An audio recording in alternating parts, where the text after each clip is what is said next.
Marathi steno dictation 120 शब्द प्रति minute 5 second.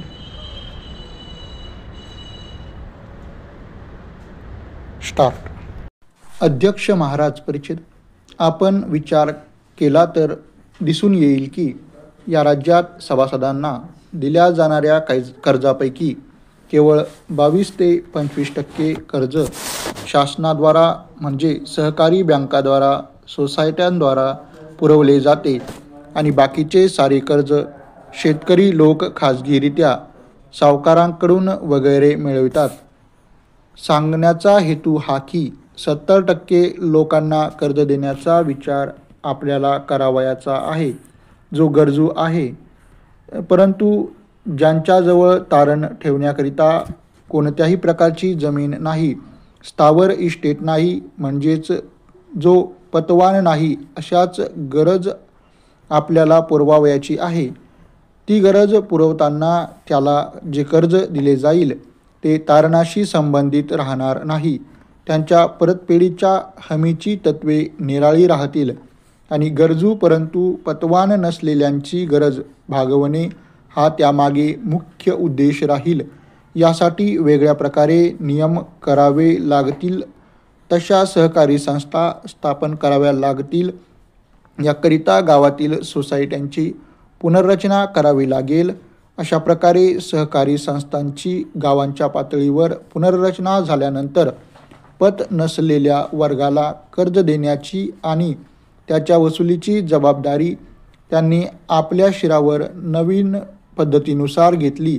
म्हणजे एक दिवस असा उगवेल की ज्या दिवशी हा पतवान नसलेला शेतकरी शेतीमालाच्या उत्पादनाच्या बाबतीत स्वयंपूर्ण झालेला आपल्याला दिसून येईल.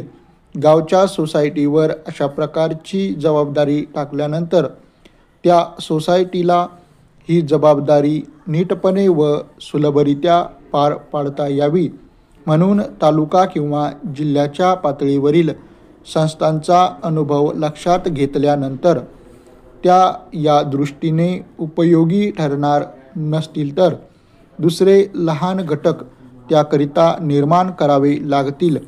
म्हणूनच याबाबतीत शासनाने कोणत्याही प्रकारची आग्रही भूमिका घेतलेली नाही.